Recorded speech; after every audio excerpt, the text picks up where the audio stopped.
he has been with our district for many years as a student. He's been with our different grants that we've had, and seeing him go through college and then come back as a professional, and being here with his beautiful wife Jasmine, and we love it when their two little babies come in. So we just really appreciate all that he has done to share his talents, but also the hurdles that he has gone through to be able to be successful. Our youth earlier participated in a leadership conference that spoke about the power of their voice. And so today we are honored to be able to hear from DJ and the power of his voice and how he has had to fight to be able to have his rights and his voice heard, to be able to have the life that he's dreamed of. So please.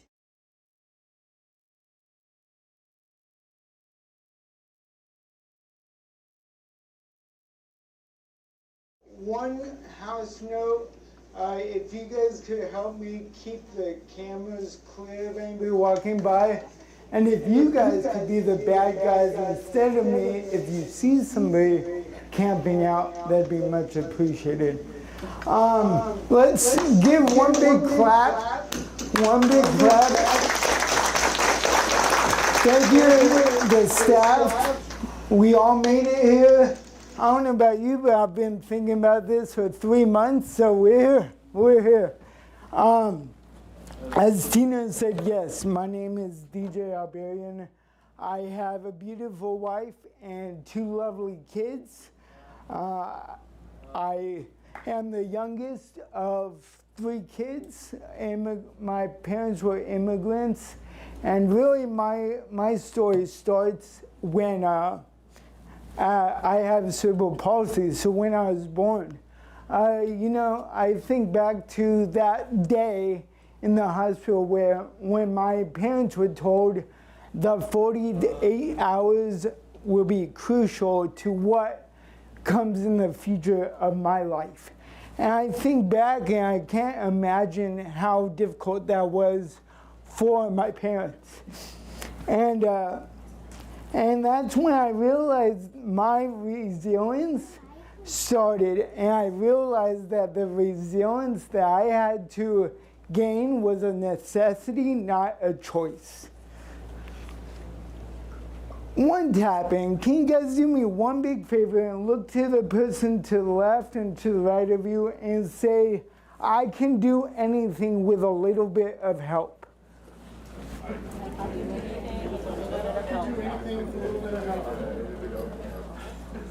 Thank you. Thank you. I asked you to say that because I didn't really know how true that was. And it was difficult for me for 25 years not really realizing how important that little keynote, that little message might bring. I am going to discuss a few things. Openness, tools to life, tools to get you far, and a mentor, and how much that is important to do anything you want with a little bit of help. You need that mentor in your life. To start my story, I'm going to go back to my first memory in kindergarten. Crying, first day of school. Not crying because it was my first day away from home, but crying because I had a fear in me. I had fear of not knowing what was coming next. And going back to my parents being immigrants and being devout Christians and really just believing they were privileged to be here, I realized that maybe they didn't want to rattle a tree. Maybe they didn't want to ask a question that might have been important. You know, for me right now, I would think back and I would say, hey, I'll call that teacher and we'll have my son meet him the day before. We'll go to the playground before and he'll get used to it. He won't cry as much. And I realized that was a survival mode they were in. And that's when I say, don't let your gratitude for your life or your child's life stop you from demanding the life for them. Fun fact, I still get emotional sometimes. So if you get bored, just count how many times I cry. I have done this speech 3 times, so I don't know how many times I'll cry. But you could have fun with that one. So kindergarten, first day of school after every day, first day of school for the next 12 years of my life, I remember crying, having the fear of the unknown and being emotional. However, like I said, I didn't know how crucial that leaning on others would be. 25 years later, I had my so-called dream job, and I was crying. I was crying in a meeting where a supervisor told me not to record the meeting. Well, I have a disability. I needed notes. I remember one day a supervisor saying, how is this task possibly taking you so long? Well, called dexterity issues. And so the realization of that and the feeling of the fear going through me made me cry and get emotional. The intimidation factor, whatever it may have been that sparked me. And I realized that, and now I'm grateful for what I have learned and what I am able to share. Openness, the experiences we come across. Now, the experiences and the openness we have to the different opportunities we get is not always physical, but it could be intellectual. It could be knowing what you need in life after that. In junior high, I had the opportunity, I had a little conversation with a custodian at my junior high school, and he simply knew me from just lunchtime, saying hi, speaking, and being cordial. However, he reached out to me when he knew special education offered work experiences. This program to this day is called Workability. And this program allowed me the first job experience that I had where I was working with unfamiliar items. My dexterity came into play. I knew my limitations, but I never knew that a simple conversation would open up to me having a lifelong golf partner. Me and that custodian still play golf together. He was an integral part in our current district. He's moved on since to retire. I didn't know that just by saying that would have gained my experience from such a young age. I vividly remember also an open house my mom went to when I was in high school. And she goes, hey, it's weird, your teacher said you could get extra credit. Why don't you do it? And I said, Mom, I have a B, I'm cool. She said, no. Extra credit does not come in the real world. Accommodations, I took it as, you're right, let me bump that grade up. But now I recognized that accommodation isn't cheating yourself. It's just using what you need to survive. And it's maximizing your potential. And for me, that's the intellectual openness that I was referring to. The fight, building my independence. So I went to Cypress College, the community college in my area. I went there and I had my full IEP, full psych report. I came there, I gave it all to them, and they said, cool, we will honor these services. Come back when you need us.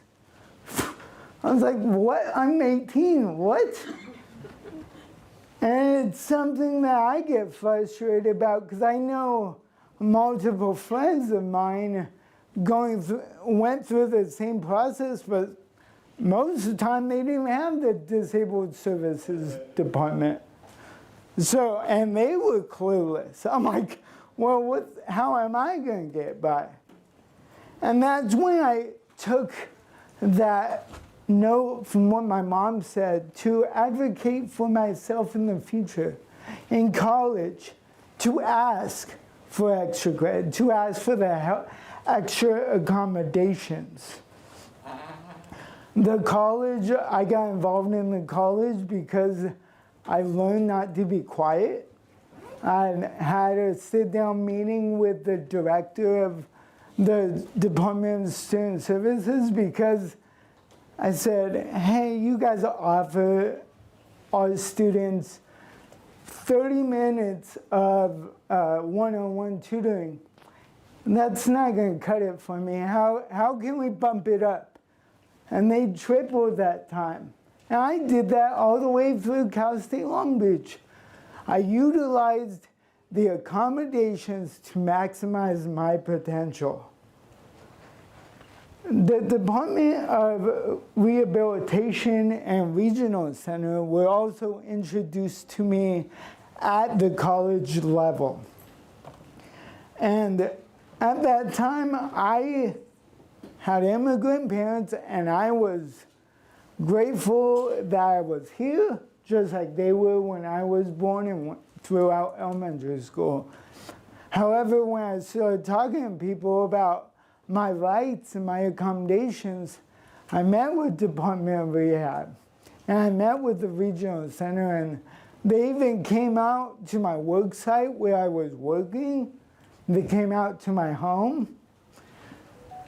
Let me ask you this. Who has a favorite tool, whether it be a pencil, whether it be a cell phone, whether it be a handyman in the yard? Who has a favorite tool?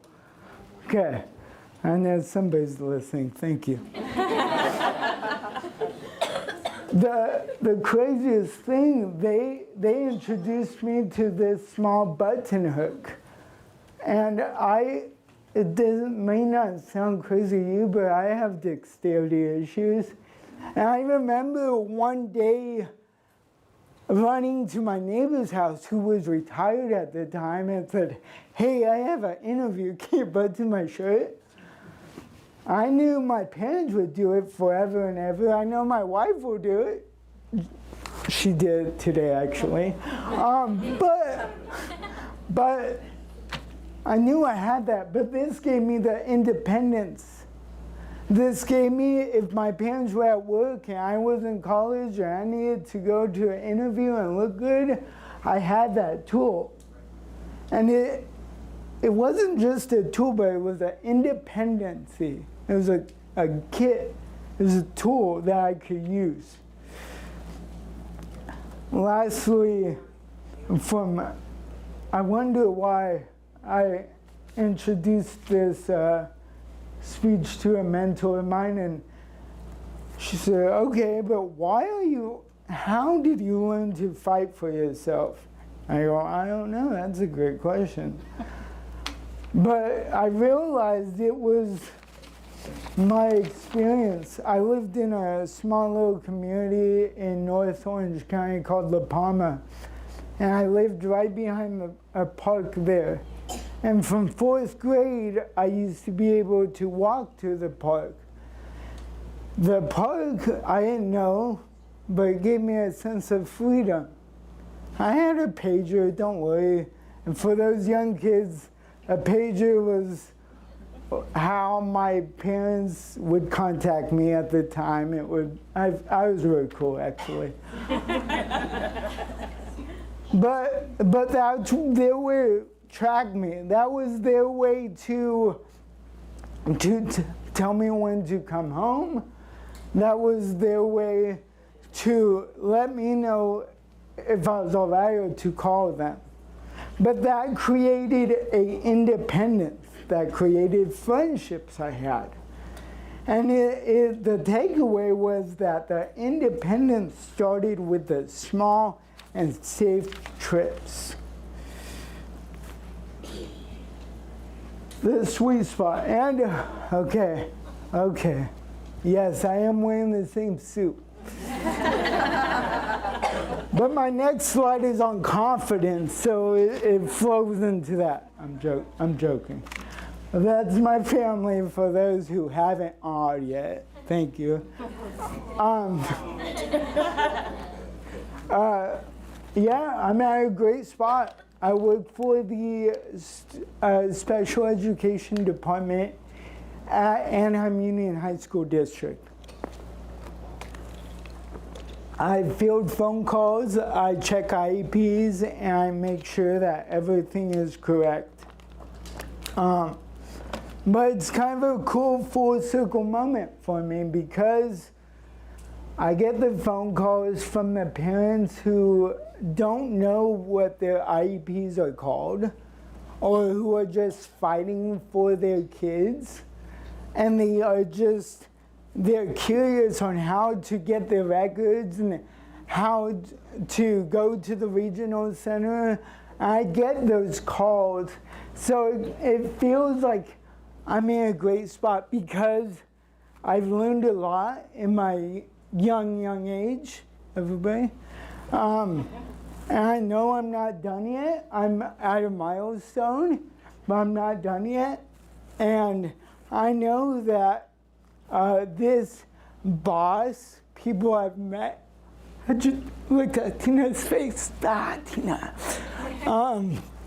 I know that I'm not done yet, but I'm working with people who know my disability. Like the first story I said of that supervisor waving their hand, don't record this meeting. They knew of disabilities. We all know there's a regulation in the government that we need to watch. However, they didn't know my disability, nor did they care. And that's why I called this slides glass ceiling. Because we think of glass ceilings, I never thought of it as me having a glass ceiling. I'm a white male, I'm good looking, and I'm 5'6". But yeah, and it took me a while to get here. I got my degree in Recreation and Leisure Services from Long Beach State. I thought it was...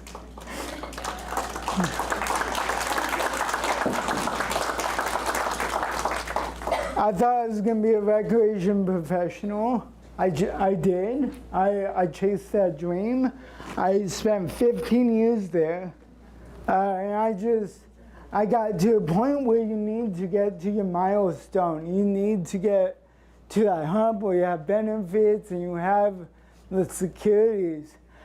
However, to get there through the 6-7 years that it took me to get through there, through the advocating for myself in the Disabled Services Office, through going to Regional Center and Department of Rehabilitation, I was able to get my diploma and find my way here to the sweet spot where I don't know if I said this, so I'm not bragging, but I was able to get a Employee of the Year last year, which is pretty cool. Thank you.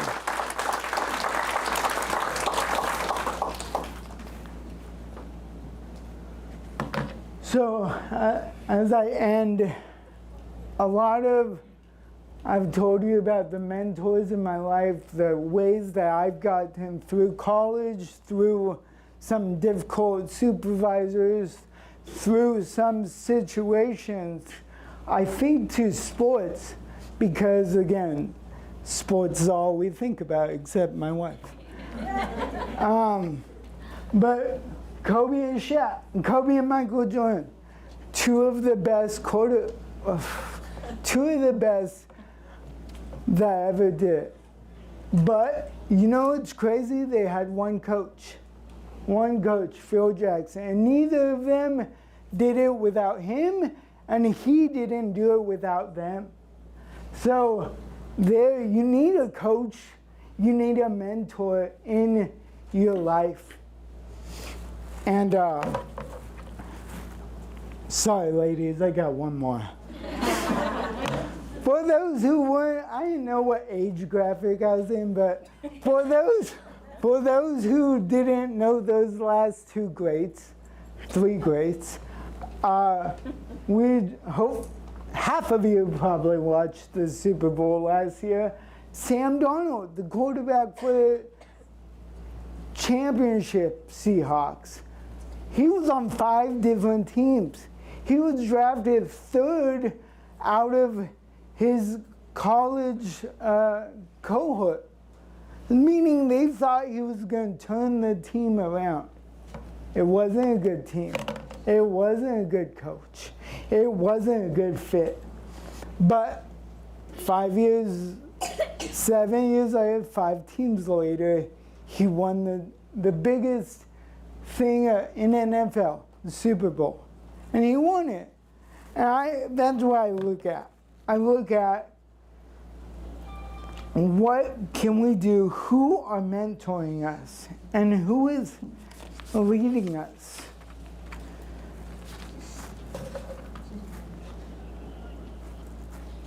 Yeah. The conclusion, the right place. Right now I'm in a good place. Hope you are too. But who is your coach? Who are you coaching? For those professionals here, for those students here, who is coaching you? Parents could coach their kids.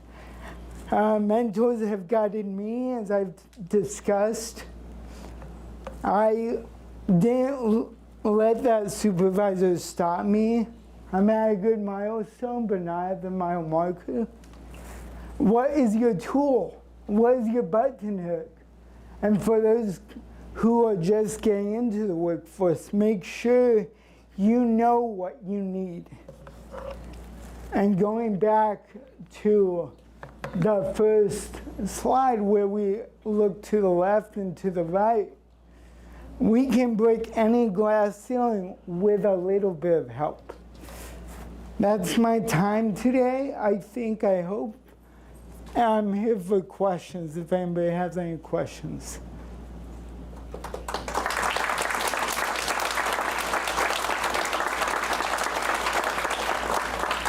Yes. So you graduated from high school, went to college, full circle back to Anaheim. What would you tell people who were graduating from high school and going into college? What would be your top 3 recommendations when they go to that college? 3, Adam? Really? 3. Okay, let me look at my notes. My 3 recommendations is fight for yourself. Be so annoying that they know your name. Because hey, you're the client in an educational setting. My second is to find your tool. I knew that my tool was writing. I can't write math, and they make you take math you never use. So I knew that I needed a handwriter for English math. So I asked the director if I could have extra time. So knowing your tool, fighting for yourself, and the last one's just do it. I guess you just gotta do it. As hard as it is to drive down there, you gotta just go. Good question. Anything else? Yeah. I like your point about coaches. As parents, will be coach for our kids, but where are in other good places to find coaches for our kids?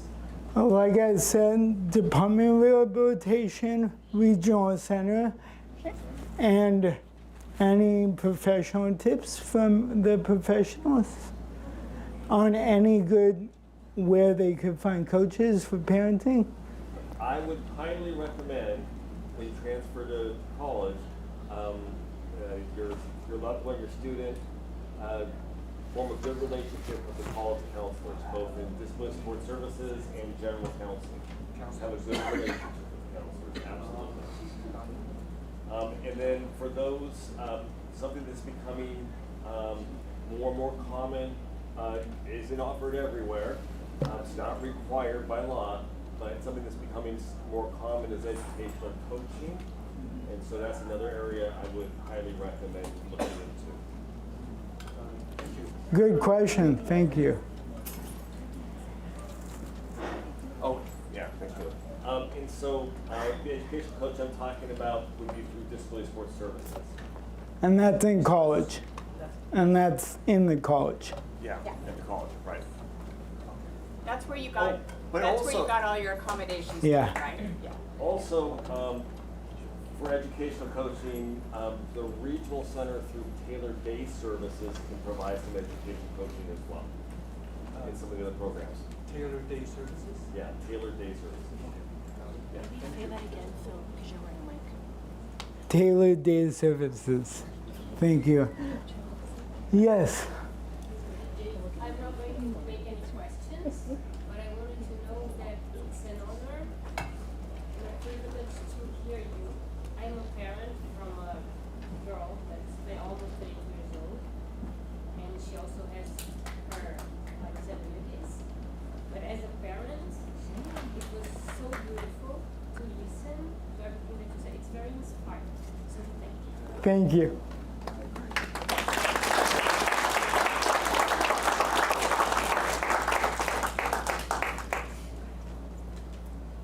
Are we good? You're great. Um, What are your next plans? Looking forward. Okay, am I in therapy?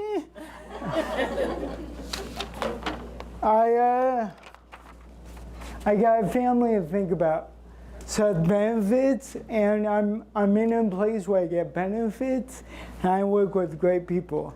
So I'm open to experiences and things of this nature. So my email is on there. If you need anything, I'm just open. So can we go? No, you're gonna get job offers now, so this is awesome. Good job. Thank you all. I really appreciate it.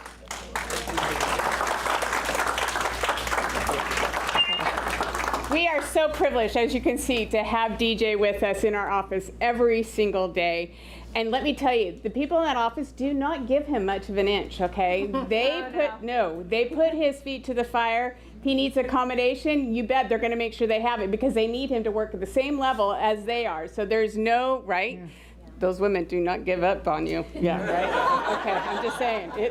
I'm sure he comes out, right? You hear about it. But we are just so grateful for the example that he has shown that it doesn't matter who you are, everyone has the ability to achieve and to live their best life. And so we are so grateful for you. Thank you.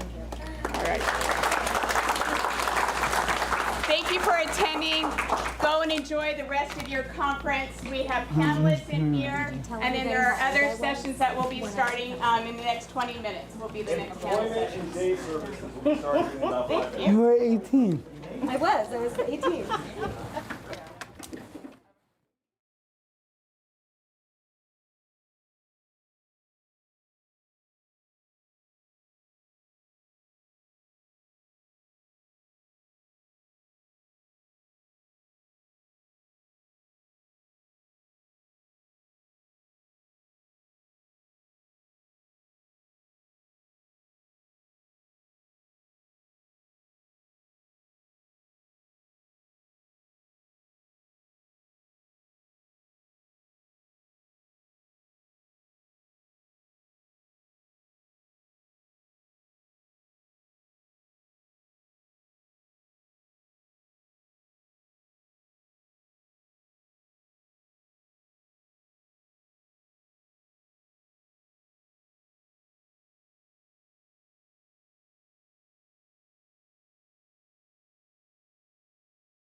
sweetest person.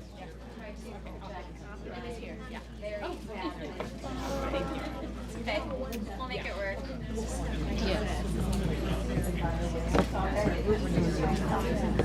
Dealing and wheeling. No, this is Where shall I land that plane?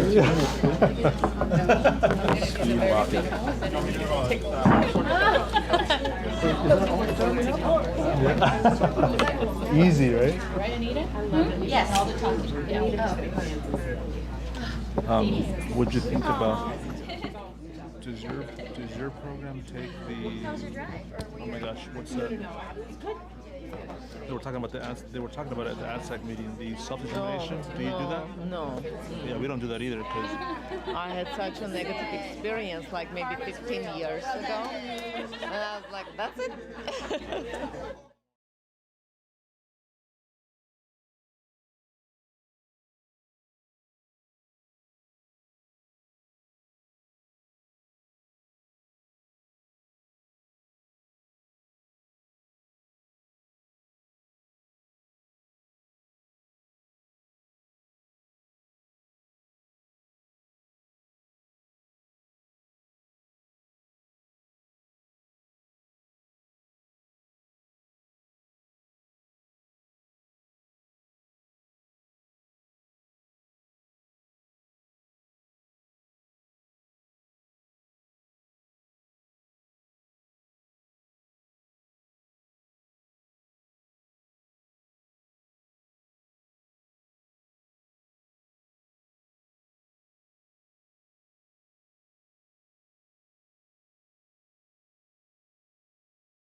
We're going to get started. Sorry about that. We don't have audio, but we will be your audio. So my name is Anita. I am the Employment and Adult Day Services Manager at Regional Center. I have with us Trin Vanner. She's a Staff Services Manager at Department of Rehabilitation. And this is our fabulous employment panel. We've got Jen and Liz from College Living Experience, CLE. We have Marina Margarian from Westview Services, Manny Vallejo and Mike Cornett from Goodwill of Orange County, and at the end we have Ray Buki with Saddleback Valley Unified. And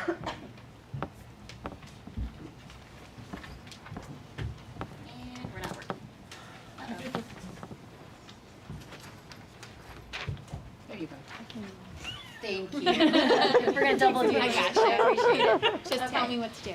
So there are a lot of different pathways for employment and a lot of different support options. So I'm glad you guys are all here to get a taste of what that looks like for your loved ones And Regional Center has a lot of different program models to help support you on your employment pathway journey. Starting with our adult day programs, this is a really good intro to employment. This is where you're going to be in a group setting, work on your community skills, but within those community skills, you're also going to be able to job explore, have volunteer opportunities, learn what a resume is, learn what different career pathways are. With our Tailor Day Services and our Employment First programs, that's really our next step into employment. And this provides you with one-to-one job coaching for the full duration of your internship or your job. And within this service, you're also able to do different things out in the community, go to school and have support for school. I know earlier our keynote speaker had talked about Tailor Day Services being a really good fit for college and for employment. This is going to be the right fit for you if you are wanting to combine your education with your employment journey as well.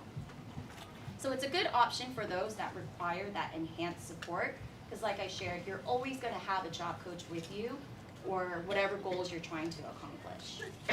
Our individual supported employment model, it's good for those that are ready to work. They're able to do the job, but they need the support in looking for the job, in resume development, job seeking, having someone there with them for their interview, learning how to conduct themselves in an interview, and of course the initial job coaching. So it's great for someone that really can do the job once they learn the job, but need the support around getting the job. Next slide. I also want to talk a little bit about our very popular Regional Center paid internship program. Our paid internship program launched almost about 10 years ago. And, excuse me, it's been really, really instrumental, especially for those that have never worked before and really want to discover what the career pathway for them is. Who here turned 18 and knew exactly what kind of job they wanted to do? I didn't expect to see a lot of hands there, myself included. I started off as a poli-sci major, and I did my first internship in DC, I'm from the East Coast, and I quickly decided this was not for me. And the way that I learned that is through the actual internship and real-world experience. So it's a great way to get your hands-on experience in a career field to see if you want to put your energy and your efforts into this specific career pathway. And Regional Center actually pays for 1,040 hours per year, minimum wage or higher, or whatever that prevailing rate would be for that internship position. So you have a full year where not only are your wages covered, but you're also able to have workers' comp and any type of insurance covered by the employer by Regional Center. So it's really at no risk to both the host site as well as for the intern themselves. So it's a great opportunity to get your taste of what that career is going to look like. And so let's talk a little bit more about Tailor Day Services, because we actually have a Tailor Day Services agency here. So I don't know who wants to take the first one, but what is Tailor Day Services? Thank you. So Tailor Day Services, or what's proverbially referred to as TDS, if you hear those acronyms, it's a regional center model of support that provides individualized community-based day supports. What that means, that's a lot of words that might not resonate with anyone. What that means is TDS is flexible, and it's built around a person's goals, including employment, skill building, and meaningful community participation. It's again, the supports are highly individualized within the TDS, Tailored Day Services model. It's restricted to 1-to-1 ratio, so an individual with a staff or support provider.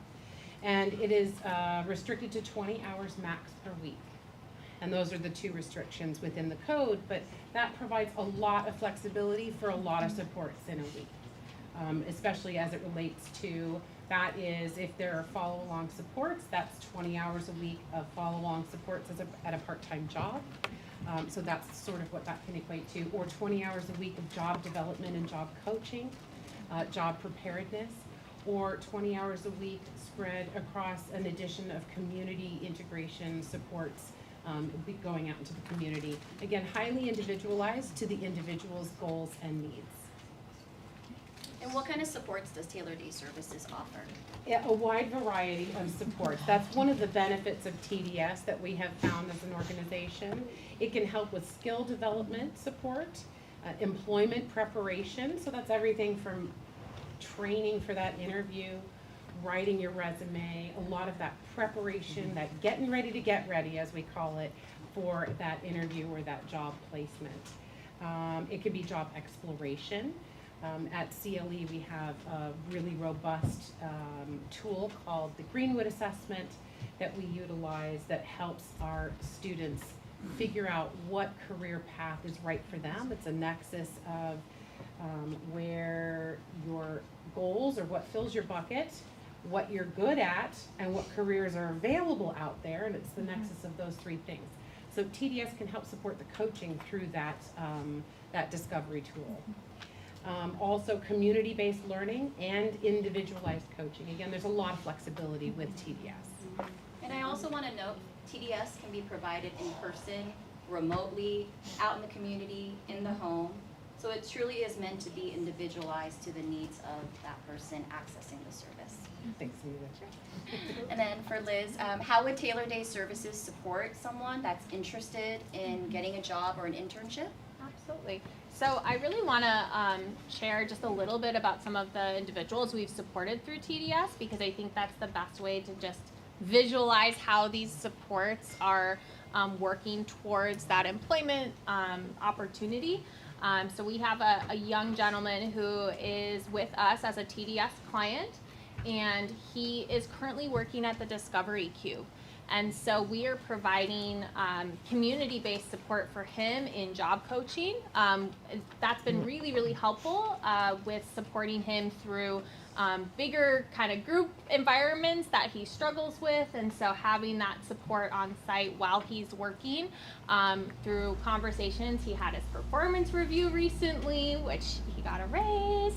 And so supporting him in understanding how to go into that performance review. So it's really hands-on, and it is very unique to what he wants to do. Now this young man is also simultaneously taking courses at Orange Coast College because he wants to be an aquarist, which if you've never heard of that before, which I hadn't, it is learning how to take care of aquariums. So it is in line with what he is doing part-time at the Discovery Cube, what he wants to do for his career. And so we're providing some executive functioning and community-based supports for him in his education as well, so that he can really progress in his employment and work towards his long-term goals and what he wants to do. So TDS has allowed a lot of flexibility for us to meet this young man where he is, to be in multiple environments with him, and to provide exactly the kind of coaching and executive functioning support that he needs to be successful both in the short term at his part-time job, but then in the long term in his career goal. Great. And then can you talk a little bit about that planning process and what it looked like to identify his support needs? Yeah. So whenever we have, admissions process within CLE, but when we're looking at a client, really what we're looking at is what are their goals? Are they clearly defined? How can we support this individual in those goals? And kind of assessing too where they are in their kind of career path. Right? Are we at the very beginning where we're developing just some grit into, volunteering and kind of gaining experience and exposure into this type of world?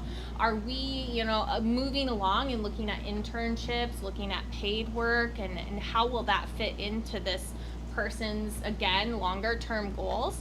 And then how do we provide that support around that? Like, especially looking at that one-to-one, what are we doing to ensure that we are both assessing, maybe using the Greenwood or other tools, where this person's skills are at versus their goals and what they can achieve, and then also looking at what the long-term need is, and kind of building those soft skills along the way. So really when they're first entering, it's a lot of assessment of the individual, both in what they're trying to get done, where their current skills are, and where we need to do some building and some kind of really focused instruction. And then how do we piece these things together so that we have a clear trajectory, right? So that we are moving forward in that. There you go. Thank you. No problem. Okay, so that was our Taylor Day Services model. Again, it's a good fit for someone that needs that enhanced support of a job coach with them for the duration of the time that they're either interning or working or accessing the community. Our supported employment model is a little different. It's for someone that just wants to purely focus on work, and again, can do the job once they learn the job, but needs the support around getting the job. It is a partnership with Department of Rehabilitation. Department of Rehabilitation will fund for the beginning portion of it. So helping them look for that job, helping them provide a job coach once they get that job. And so the individual will get 100% job coach while they're learning the ropes of the job. And eventually, they're gonna titrate that down to 20% job coaching support or less. So that individual is pretty independent, but their job coach is gonna come in 20% of the time just to check on how things are going, check in with the manager. Are there any new tasks that you learned that you need support with? So minimal supervision is really that goal of supported employment. Is it an age? Yeah, we'll go over that at the end. And then this slide is regarding Department of Rehab. It's a state funded agency where we assist individuals with disability in California who are seeking employment services. So Anita just talked about support employment. That's one of the services, but we have a gamut of services to assist those who need retraining, going to college, or apprenticeship programs, or on-the-job training, or they may need help with tutoring services, tuition, books, supplies, anything that is related to getting and supporting them to get to their vocational goal, and eventually is an employment outcome. So anything with DOR is about employment, okay? We work with other stakeholders, other agencies to provide that support and resources for us to collaborate with to assist that individual to succeed in their career choice. And the one, I'm with Orange San Gabriel District. There's many other districts in California. We do have the Division for Blind, and then also the Deaf and Hard of Hearing. And then we, again, to be eligible, you have to have a disability diagnosed or a regional center consumer or at a school with a 504 IEP. And if you're not sure, you've never been tested, do not worry. One of our, we do have our psychologists in-house that can provide assessment or do thorough assessment. Where your zip code, based on your zip code, where is the closest office to you? And if you don't know, my number's here, you can always call the main number, and they can also guide you and direct you to the office closest to you. DOR, www.dor.ca.gov is our website, and it talks about the DOR student services. So for those students who are 14, actually 16 to 21, we have counselors that go on site to the school district to provide those DOR student services. And then we also have the VR, vocational rehab services, which is more comprehensive, and it can be provided during their school year or when they exit out of high school. And like I said, our services are very comprehensive. Okay. So we had a question about what age group are we talking about right now? So what regional center can't cover, DOR will cover. What DOR can't cover, we will cover. So DOR has a great program for students called DOR Student Services, where they begin at age 16? It could be 14, but we prefer 16 because that's when they can get a work permit and do work experience. Yeah. So it really depends on where you are in your life. And you may be a young adult that would benefit straight from DOR services. You might need enhanced support and go straight to regional center. Or if they need a summer job and they want to work just for the summer and they get 100 hours of summer paid summer job. So we have supported employment vendors here with us today. So Mike and Manny, I'm going to start with you. Can you talk to us about what supported employment is and what does eligibility look like? Yes, so supported employment, like they mentioned before, is a vocational program where we do job placement services and job retention services. So we have our job placement services through our case managers to help folks that are doing everything pre-employment. Once you get the job, though, we also have job retention services through our job coaching, where we do individual and group job coaching in supported employment. Eligibility is you would have to be a regional center participant to receive services. Like they mentioned, we also work with DOR as well for our placement services and initial job coaching in our individual cases. Once you have your case open, then you can be vendored out to a supported employment vendor. And 18 years of age is our eligibility criteria as far as for entrance. Did you want to take the next one? And then Manny, what kind of services and supports does Supported Employment Services offer? Yeah, so as Mike, mentioned, we provide job placement services, right, which is the part of the service where it prepares individuals for these jobs, right? And we're talking mock interviews, resume building, and then the job coaching services, which they mentioned earlier. It can be individual placement, which is one-to-one job coaching. We also provide group job coaching, where the ratio is 3-to-1, where you have 3 individuals working with one job coach. That type of job coaching is full-time. So the individual who's supporting you is basically with you the entire time. So if you're working a full-time job, for example, with us, if we have an employment opportunity at Oakley where a group works there, the team works Monday through Friday, 8 to 3:30. The job coach is with you 8 to 3:30, Monday through Friday. We don't provide any transportation on our end, so everybody who is in our program, they have to get to and from their employment on their own. We also provide placement opportunities like the paid internship that Anita mentioned too as well. We also provide TDS services. We have a unique service called ESA, which is External Situational Assessment, which is kind of like a little mini internship, right? Sometimes we get folks who may not be fully ready, or maybe they don't understand, or they don't know what they want to do, and they have a specific area of interest, and they've never done that job. And we'll do like an assessment for about a week. It's a paid assessment to assess that individual, to see their skills, if they're ready to work, or if there are things that they need to build on. And we also offer mobility training. So individuals that need to learn how to ride public transportation and understand how to get from point A to point B, we also offer that support as well. And just real quick on the job coach piece, the job coaches are there really to be a mentor, an advocate, a trainer, a supporter. They're really kind of a jack of all trades. The job coaches wear many hats, right? But they're really there, as Mike mentioned, to help the individual retain the job, right? It's one thing to prepare them, they secure the job, but it's also very important to help them keep that job, right? Which is ultimately what our goal is. And the placement services for our program, some people get a job and they've been there for a year, and maybe they said, hey, you know what, I want to change, jobs. We can still provide that placement services while they're still working as well. Thank you. Mm-hmm. And then Marina, if you were to get a referral for an individual, can you talk about what happens next? What's the planning process with working with them to accomplish that? Absolutely. Thank you. The planning process is your first step on that journey to achieve successful employment outcome. That's an important step, and it's important to understand that the person served should take very active role in development of the plan, in development of the goals and objectives that are established. Yes, the program staff will be there to assist and provide additional information. The support and the input from the family is greatly appreciated, but ultimately, the person served is in that driver's seat, in that car on their journey to that successful employment, and they should be the ones making a decision.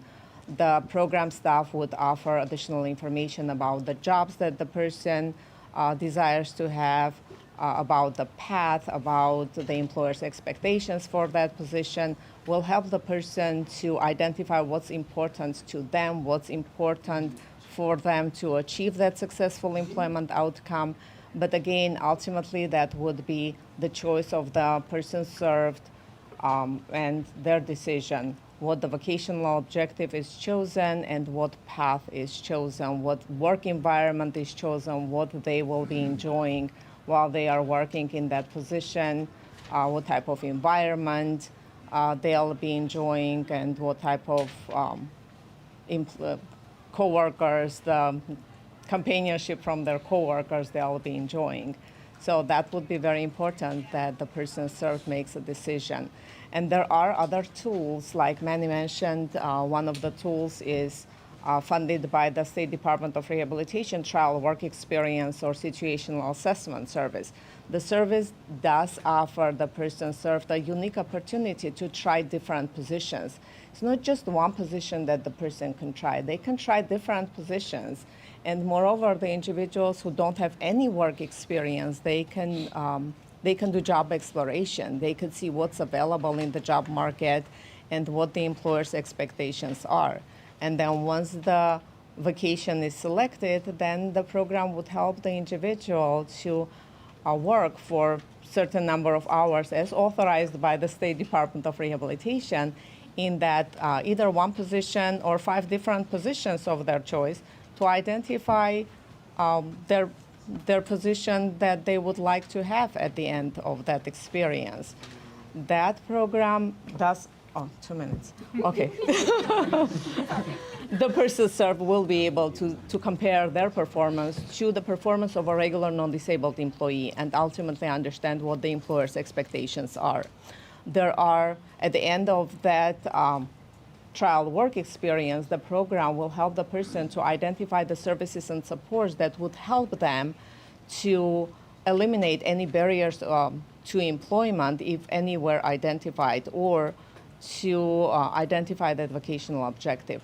One of the services, in addition to trial work experience and job coaching services, there is a service that is called Personal Vocational Social Adjustment, also funded by the State Department of Rehabilitation. And that service is designed to help the individual to reduce or eliminate barriers to employment, if any are identified. Like in the areas of mobility, destination training, for example, assistance with the with work skills, interpersonal professional skills, work safety, self-advocacy and empowerment.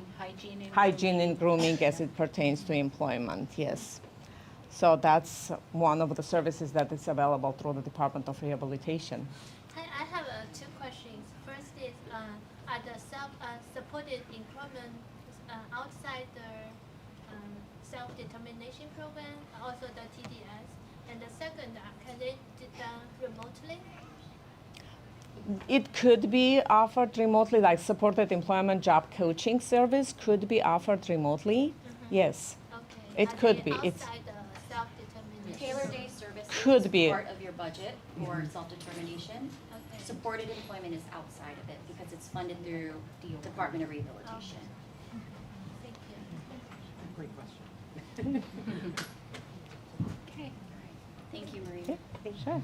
So the next section we want to segue into is we're talking a lot about the adult world and employment. But in order to do that, it's really important to create that strong foundation, and oftentimes that happens in the school system. So Ray is part of Saddleback, and he's going to talk about employment and what that looks like while you're attending school.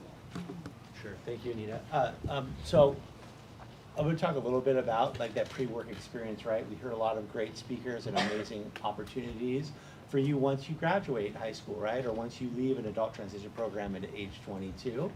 And so what's happening in that high school environment or in that adult transition world first, right? For me, that starts with a high quality transition plan, right? And so that transition plan now, most school districts are looking at the legislation changed last year that would says entering ninth grade or as the IUP team sees fit. So you're seeing a lowering of that transition age that was legally mandated previously from 16 to potentially 14, 15, 16 in that range, depending on what school district you're involved in.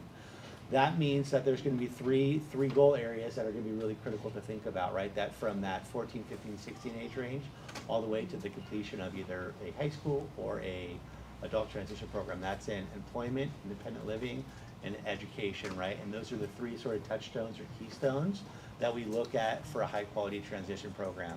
Within those transition plans, you look at a high quality assessment that starts that career awareness, sort of education awareness, what pathways are available to you based on your areas of interest. And it was great to hear some of my colleagues up here talk about that trial and error. Those trial and error opportunities can happen within that secondary environment, whether they be in the high school and or adult transition.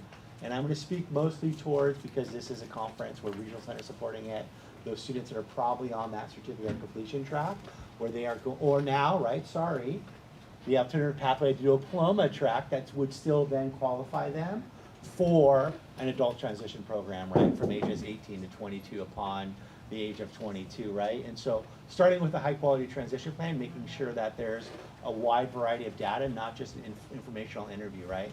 I think the other thing about a great transition plan, this is going to be tough for you parents in here, is it's that self-determination, self-advocacy. What does that student want?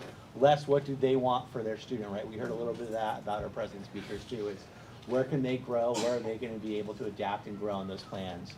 I think employment training opportunities, right, there's a lot of them. Please go look at all those micro businesses that are out there, right? That's one of those employment training options that we can provide within that secondary landscape.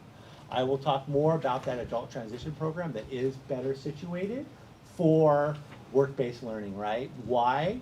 Well, now with that alternative pathway to diploma, there's much more rigor within the academic standards in that 9th through 12th environment that leaves less time to work on work-based learning. You're still learning on it, right? But you're not doing less there. And in adult transition program, right, there's opportunities to, I like to think of it in two different models, right? A learn to work and a learn to earn model, right? And part of that learn to work model is going to be differentiated instruction within that classroom setting for all students, right?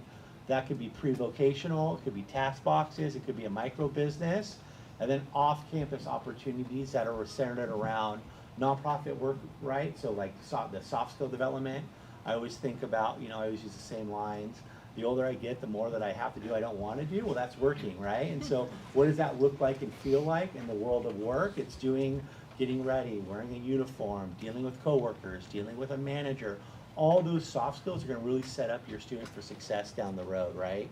Then we also sort of support, not supplant. This is when I'm going to talk a little bit about Workability 1 and transition partnership programs, right?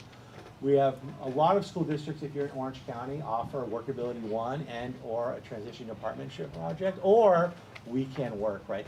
We love our acronyms in this industry, right? Those are, they're not entitlement programs, so you may not be able to access it depending on the profile of your student, but it may be available to some of those students where it helps support, not supplant, the legal mandate of IDA and the transition plan and that education or that employment goal that's to survive in there. Where we sort of help support that in both of those programs is paid work experiences, right? And so both offer a paid pathway for right now, right, 120 hours for the lifetime of that contract, lifetime of service for Department of Rehabilitation, and or workability. We won't get into workability, anywhere from 1 hour to 20 hours, right, depending on the program that you have, to help support that paid work-based learning model that usually is in a for-profit business that helps scaffold in. Then we add that, not just that learn to earn model, that soft skill, but that hard skill development, right? Whether that be working at a grocery store or a pizza place, right? Or a local retail establishment. And again, for our adult transition programs and those employment preparation programs, it's getting a taste of different work experiences that lead to your first job, hopefully while you're with us, but certainly there's so many other opportunities to get supported that we just heard about. That's some way theirs. And I think that for me, growing up in this industry, is work is first. So it's so important to provide those work-based learning opportunities because there's so many rich opportunities for them in the lifetime of their service within these service provider systems to find that opportunity to work. I can't remember if I have another slide. Yeah, because you're not here more. So I sort of touched on the transition plans piece. These are education, employment, and independent living. Look, I remember my slide deck. And so these are really, really important components, right? These are really, really sort of just generic sort of components that would be in a good high quality transition plan, right? And again, that soft skills, you're lucky I only have 2 minutes left. And so the employment, independent living, and soft skills, right? I also really am a huge proponent that when you think about your world of work, you'll see one of my group micro businesses out there, and they wear work shirts. It's a Saddleback Valley worker. Well, then guess what? They have to learn how to wash that at our laundry facility on our ATP campus, right? So these are all encompassing things that help get a full, robust, well-rounded adult, right? Next slide. Oh, look at that, I'm nailing it. And so these are the differentiated instruction on different pathways instead of just, hearing me talk really fast, I know I do.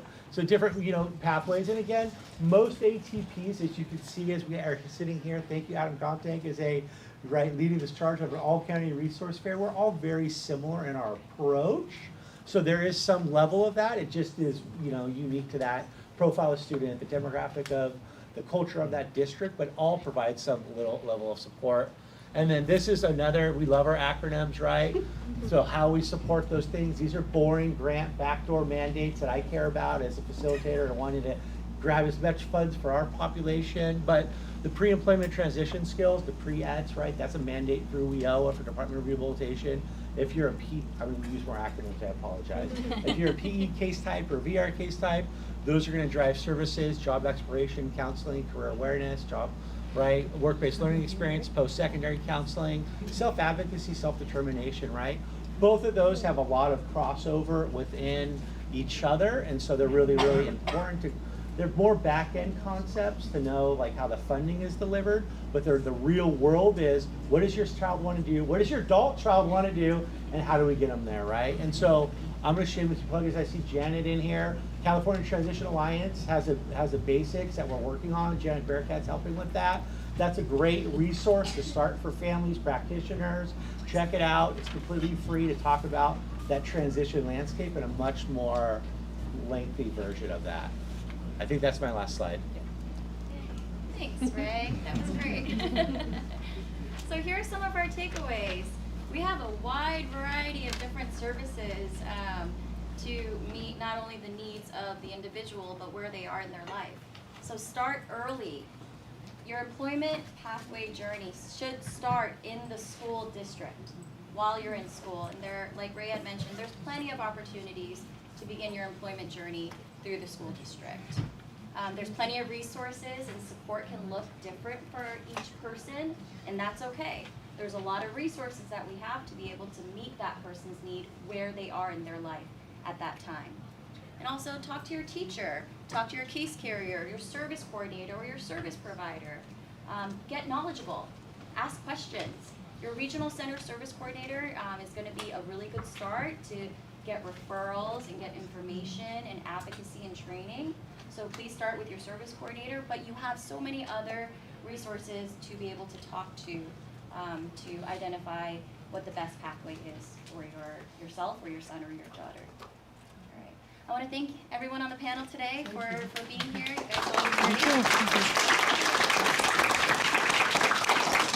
you have any questions from the audience? Do you have an index of all the information you provide and the phone numbers, or that is a website we can look into? Yeah. Can you go back to the very first slide? Yes. Barcode that you guys can take a picture, and all the flyers and all the presentation will be on the Google Drive. There's a QR code somewhere out there that links to a Google slide deck. Yeah, so it's posted in the registration and on the. Can I just take a Or you can picture? take a picture. Yes. Yes. Thank you. Review our questions. Come on, Shren. Thank you.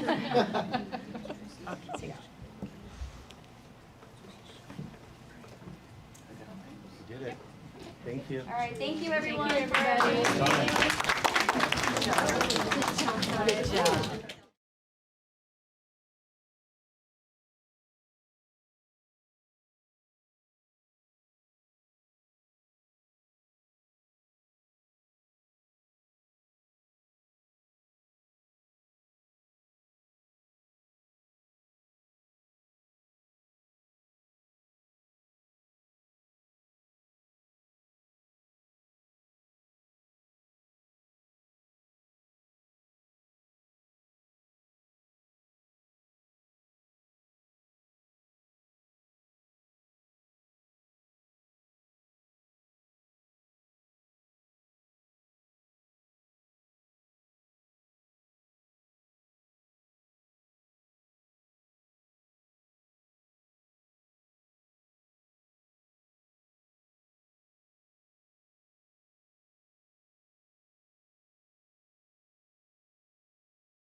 Saddleback College. And I work in our OASIS program, our program for students with adults with disabilities. And I have two co-facilitators with me. I'll let you introduce yourself real quick. Sorry, we're figuring out if this is a camera. It is the camera, so we will stay out of its way. All right, hi everybody, I'm Kim Thompson. I'm a counselor at North Orange Continuing Education. Hi everyone, my name is Rochelle Lopez. I am a counselor at Coastline College. And between the three of us, we have gathered students for you all.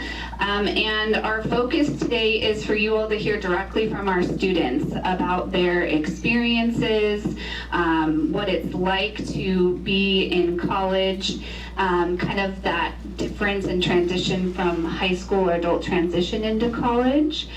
And so we're really excited for you all to hear from them and their experience. So we're going to start with introductions, and if I could have each of you students kind of share what your name is, what college you're from, and what is your favorite memory from college so far? Let's start there, shall we? Sure.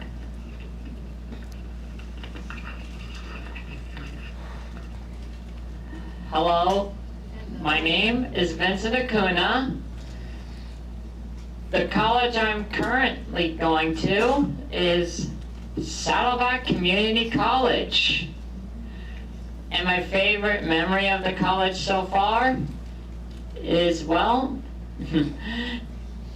taking mobility skills class. That way, I'm always on the move.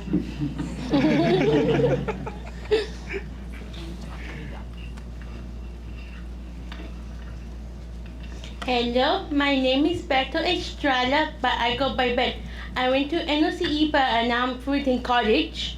My favorite memories from NOCE is from graduating with 4 certificates in early childhood education and speaking at the 2025 graduation ceremony of NOCE. Hi, my name is Sean. I'm currently at NOCE in Anaheim. My favorite memory so far was making new friends,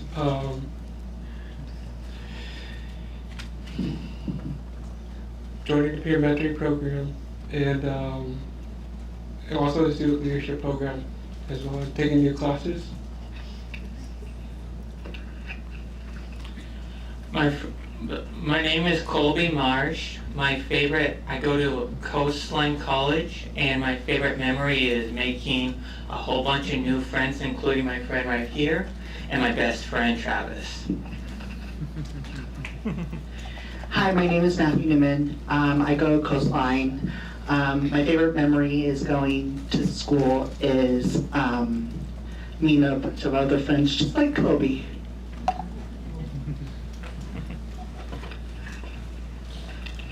All right, thank you all for introducing yourself. So how we're hoping this is gonna work is we're gonna ask questions, maybe to specific students, since the three of us know you pretty well. But if there's a question we ask that you feel that you have experience with or wanna share some of your story, feel free to raise your hand so we can give you an opportunity to share some insight for our folks that are here today. Sound good? Okay, so I'm going to start with a question relating to kind of finding community in college and on your campuses. So can you share what is it that helps you feel like part of a community at your college? Are there any clubs that you are a part of? How is it that you've been able to make connections with people or found friends? So that's where we want to start with today. What helps you feel like you're connected with your campus? Vincent, you want to start? Sure.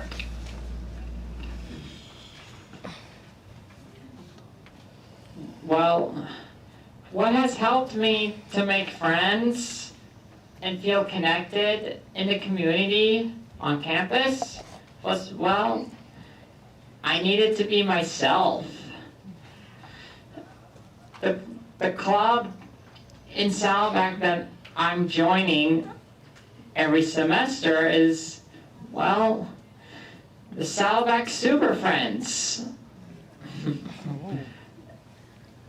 And the experience, well, at first I needed to take some time to adjust at first, but over time, it felt like I was becoming one with the Saddleback community. I made friends by talking to people in my class. I was part of College to Career. That met other students in early childhood education, and now I'm part of the leadership club at NOCE. In the leadership club, I am sharing my experience from being on the non-credit and the credit side.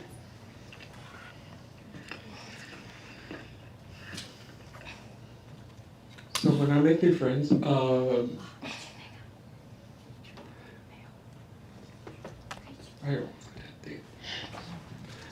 I joined a peer mentoring program since like January or July, I guess, if I can recall it.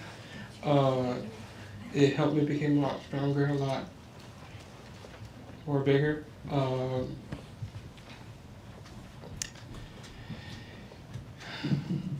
mean, oh my gosh. Like, I totally love it, and I enjoy it so much.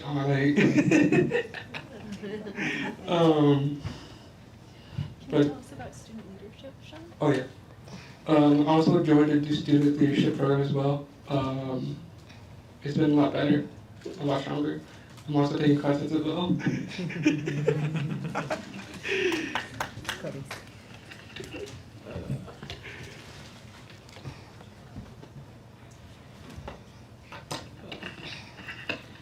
I think what helped me was that everybody in my classes were really friendly, really kind, and I just really liked everybody in there. How mean all my friends when I was in the drama program for the very first time. I think that made me look like a family situation combo, but that's pretty much my experience has been like. I mean, yeah, pretty much.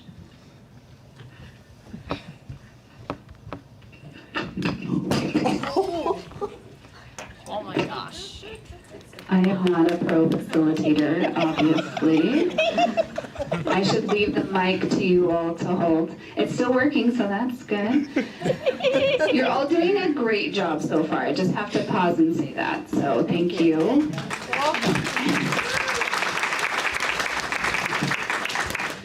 So something that I think is important for the folks in the room to hear more about is how you all have transitioned from high school or adult transition into college. And so before we kind of move into some of those questions, I just want to briefly share some important highlights for those who are thinking about college. So first of all, supports in high school are very different, especially for students with disabilities. So in high school, supports fall under the IDEA, which focuses on helping students succeed. Of course, students have an IEP team, and schools are responsible for coordinating services and supports. Where in college, the laws change, and we follow Section 504 and the Americans with Disabilities Act. And so the focus kind of shifts from guaranteeing success to providing equal access. So what that means for students is that they have to request their own accommodations, they have to advocate for themselves, and they have to really take more responsibility for managing their education. And so we have some questions that will hopefully give you all an opportunity to share some of your experiences with navigating that. And I think we might have a good question that Kim has for you.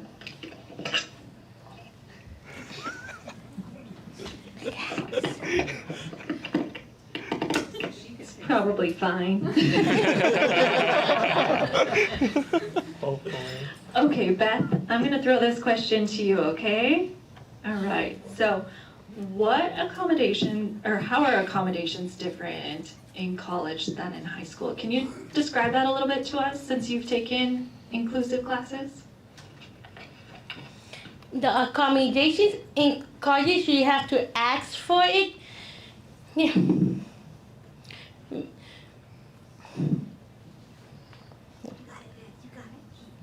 Got it. Because some of the accommodations that will be helpful for me is one is having the program Kurzweiler, where she's read the textbook out loud. Another is educational coaching, is when you meet somebody one-on-one to help you with your homework. If you have questions, proofreading your papers and make sure they're spelled correctly. And having extra time on tests, which they get, besides what they get to the other people, you get more time to do it. Yeah, nice. And you said at the beginning, you have to request the accommodations, Yes. right? Yes. Excellent. So my question for everyone is, when you were transitioning from high school to college, what was something different that you hadn't experienced before that was new to you? And then for Colby and Matt, because I know it's been a while, so sometimes we have students who go through high school, then they go through ATP, adult transition, and then they take a break. Maybe they might join a day program or they start working, and then they decide in the future that, oh, I want to come to college. So I know Matt and Colby, if you two can answer that when the mic comes to you, about how it was after being out of school for a while and then coming back and what that felt like. Okay. And then for everyone else, if you came from ATP or high school, what was that like coming to college and how was that transition different for you? Sound good? Sure.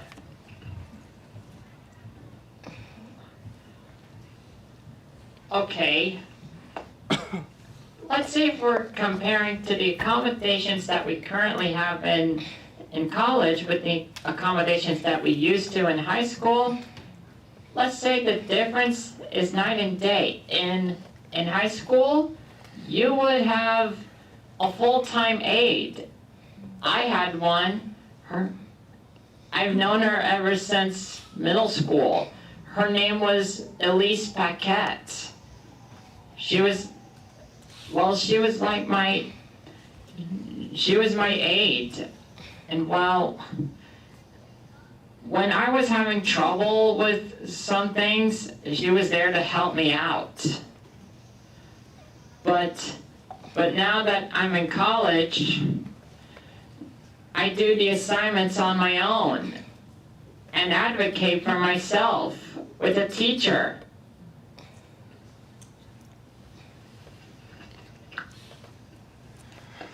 The transition program I was part of, we had the opportunity to be on the college level. So transitioning for me was not that difficulty. Can you repeat it? Oh, the question? Yeah. Transition. Yeah. How was your transition from ATP to high school? ATP? And if you want to jump over to Kobe, you can too. What was it? How was your transition from ATP to ATP? college or high school to High school. college? Oh. From yes, High school to college. I know we worded it different, right? Well, compared to high school,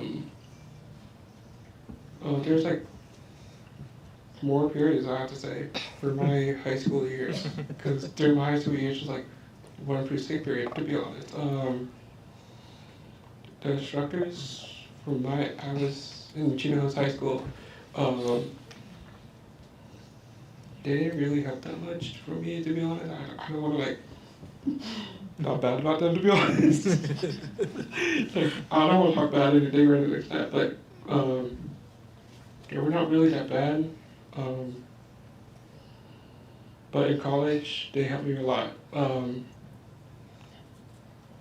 But yeah, I mean, it helped me a lot to become more greater, more stronger, a lot.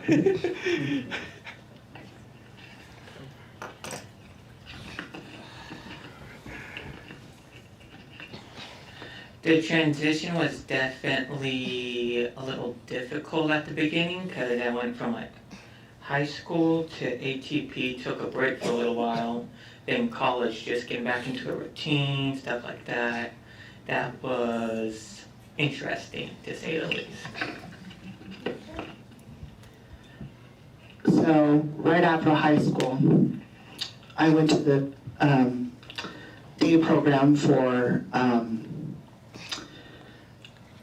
employee thing.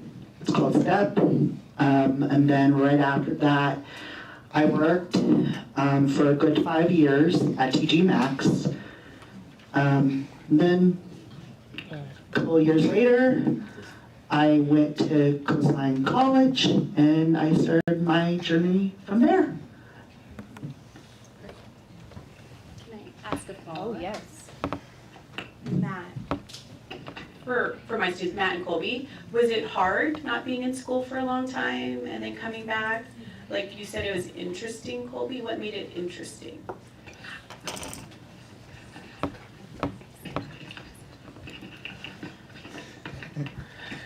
It was just interesting, like getting back into like the routine of like waking up, going back to school instead of going to work, that kind of stuff, like taking the classes, doing the homework again, when I'd got so used to like going to work, going home, stuff like that.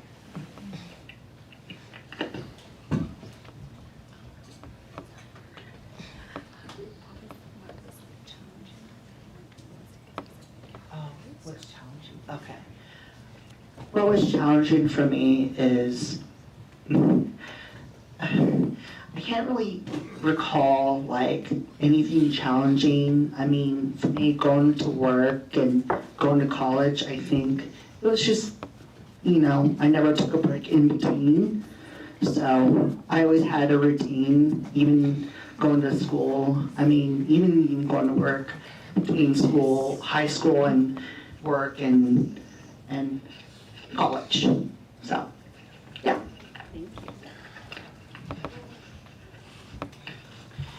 So I'm hearing a theme from you all relating to independence, and that being a big change and difference from high school to college. As some of you spoke about, you had your teachers, your parents, staff kind of help you with coordinating things as a student in high school. And then in college, you're kind of taking on some of those responsibilities yourselves. So I wanted to kind of keep going on the topic of independence and hear from you all, what are some things that is different in terms of independence for you in college? So how is your independence different in college? Maybe talk about some of the things that you do on your own now that maybe someone helped you with in high school, or just in general, how is your independence different in college? Well, for me,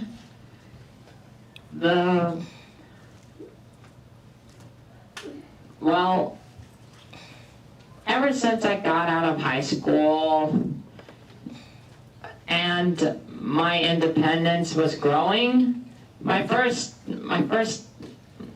test was to, take the bus on my own, the OC bus transportation public. And at first I had to ride on it with ATP on our outings and the job sites, especially when we were in Saddleback College. But then one day, I took the bus on my own. And boy, let me tell you, it was quite the experience. And after that, my independence grew from there. I'm now getting to school on my own, and I currently have a job at Rouse, and being at college helped me get that job. And to go anywhere I would like on any forms of transportation, like on the train, that was also new for me. And you know what's also different? When theater auditions come into the scene, compared to high school, it felt like, well, I had to compete with students the same age as me, but now in college, I get to compete with any students of any age, either younger or older than me. And boy, ever since I got into the college, it really helped boost my confidence. And I wouldn't have gotten this job at Ralph's if it weren't for Sal back. Today, I take the bus independently from different agencies because I come from LA County to Orange County. So I also advocate for myself a lot more by myself.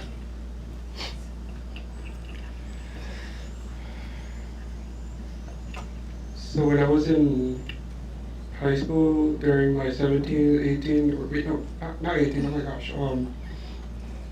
When I was in, like, during high school in my 16, 17, or I guess so, I wasn't able to sign my own papers, but thank goodness I was able to sign my own papers. And I'm like 26-year-old, I'm young, wait, no.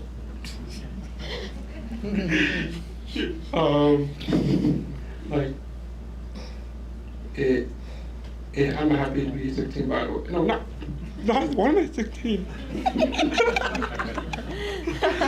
I'm not 16 by the way, I'm not even 16, I'm like 26, what am I saying?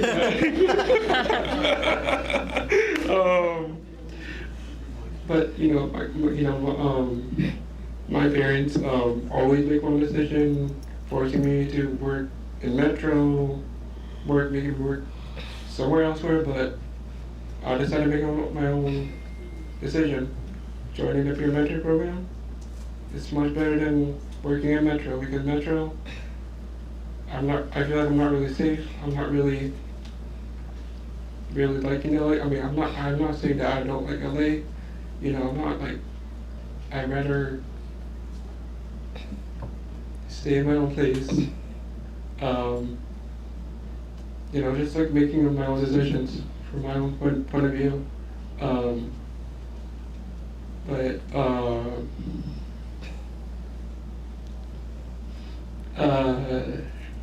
overall, like, asking for help, I'm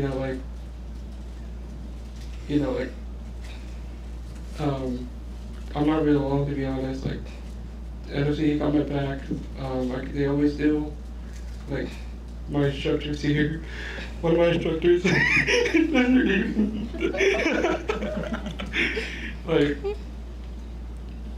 like Miss Emily's here, Miss Laura's here. Honestly, I'm glad that I'm here, and also Miss Courtney's here. I almost forgot about her. I'm so sorry, Miss Courtney.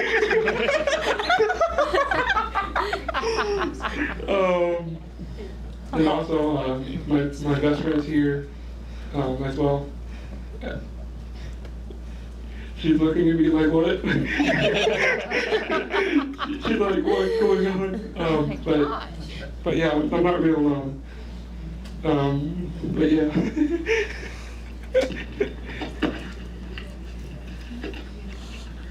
So my independence from high school to now have definitely changed a lot. I'm taking OC access a lot more and the public bus, and I'm learning how to go a lot more places with my friends and those kind of things.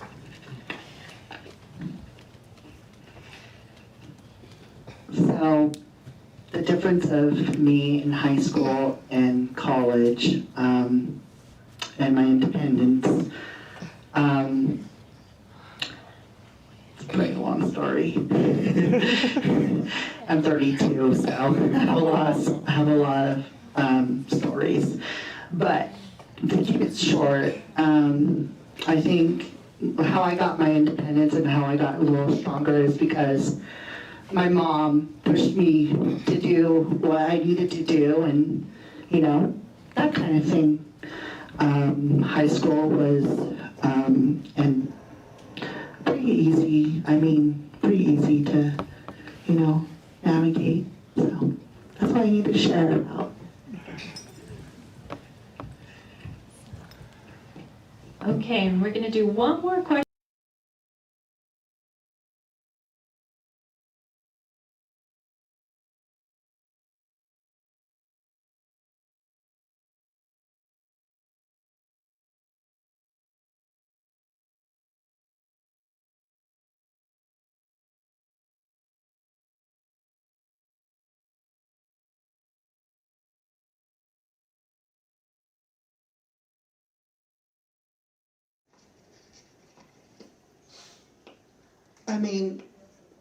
Take it slow.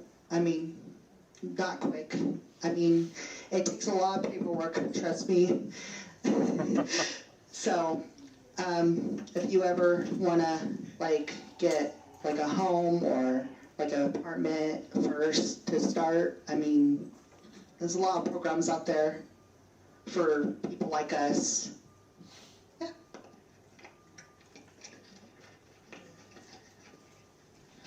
Some advice I would give is maybe like my friend Matthew said, take it slow, maybe do one class at a time at first, because it's definitely can be a lot to take in from high school to college. For advice, just keep your head up.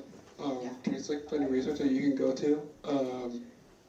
You're not alone, like I said.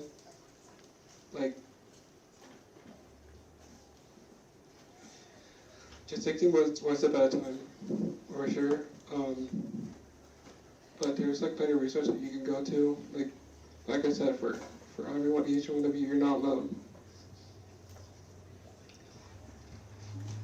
The advice I would give to other students with disability at the college is to find out requests of accommodation and look for other resources on the college campus to help them to be successful at college level, and I still use these resources today. The best advice I would give to other students with disabilities like us,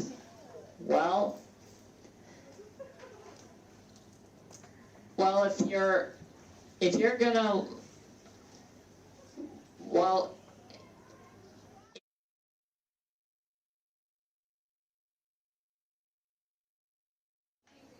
you need to advocate yourself, ask the teacher and learn, and once you start to advocate for yourself, you'll learn that you'll get to do things or get things done on your own.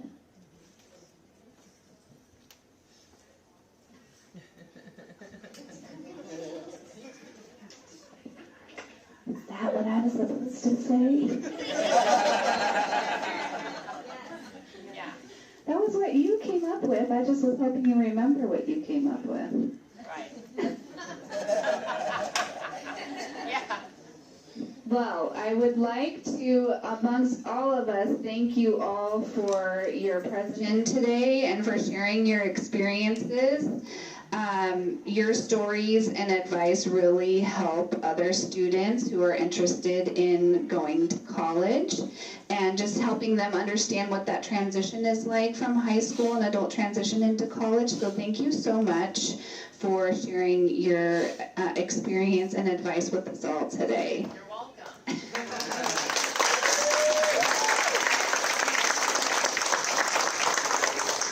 And I think we may have just a couple more minutes if there are any questions from the audience for any of our panelists.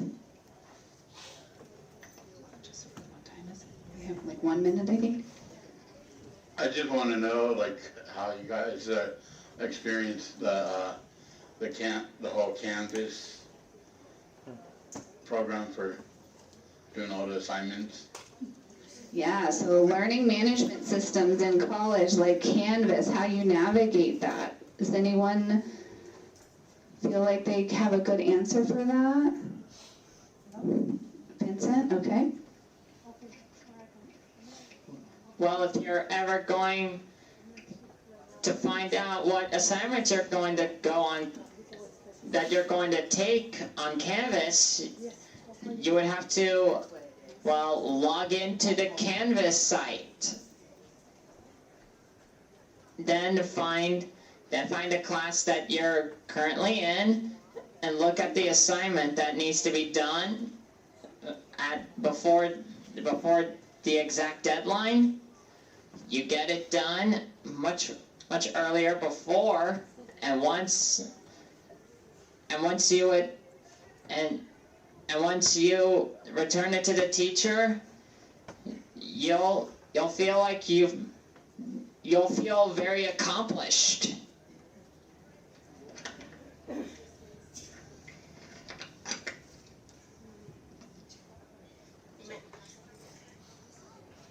No. I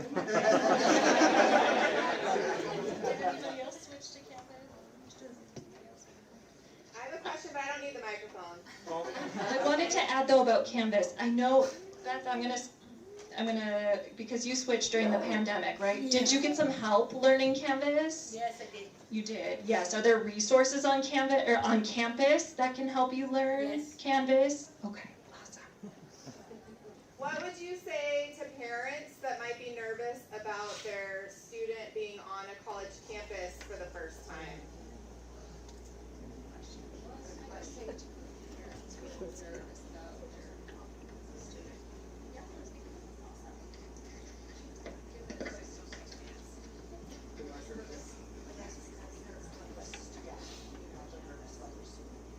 You know, just my parents are very nervous of me going to campus, but like honestly, staff will always be there for our parents. Like, yeah, because like my parents, they know the campus very well as well as I do. Honestly, from my perspective, for my nervous parents, I would just say just do what you gotta do. Students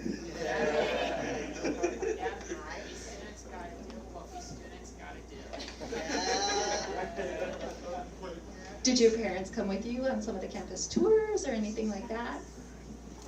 They did? Yeah? So my parents did came to the campus on my first day here. It was like a while back, like back in 2025 of the new year, like before I got started. It was just me and my mom and my aunt only, but my dad was like at work, so we did like a tour, everything, you know. Honestly, for me, my parents came with me. Well, actually, not my dad, my mom and my aunt, not my sister or my dad.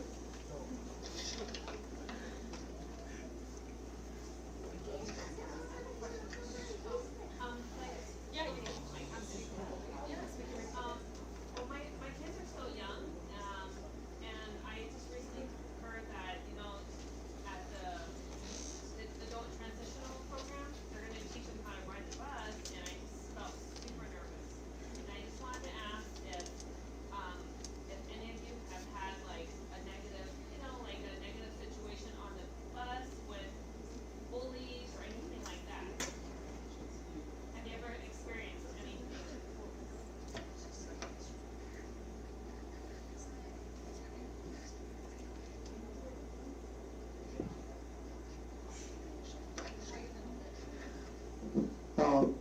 I took the school bus when I was in high school, and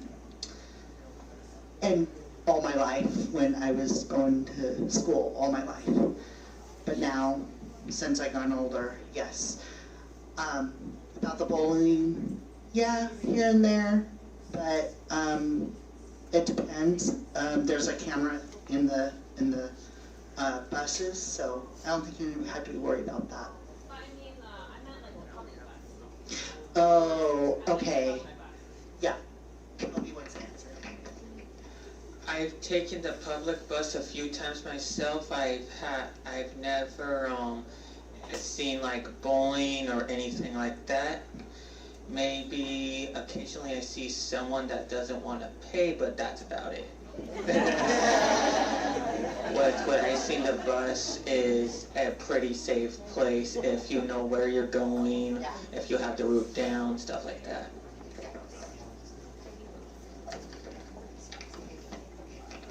Sorry, we only have about 1 more minute, and I just want to say there's a lot of instruction that goes into how to handle situations like that when a student comes into a situation like that. Can you make your story quick? Sure. Okay. So Vincent wants to share one story that might address your question. There was one time when I was heading back from the Festival of Arts in Laguna Beach. I was switching seats to the front of the bus driver until this angry Karen girl showed up, saw me, and thought that I was doing something wrong and said a bunch of bad things. But then the other guy said that I should not listen to her because well, she just doesn't know what she was talking about at the time. Because, well, if you're ever going to be safe on the bus, well, being near the bus driver is the most safest option.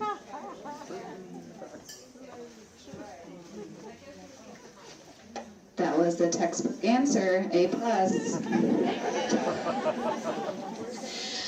Okay, can we give our panelists one more thank you for their time? You all did amazing. We have a handout up here that just kind of gives an overview of differences between high school and college and some best practices for inclusive post-secondary education you're welcome to take. And that is all we have for this panel. Thank you so much.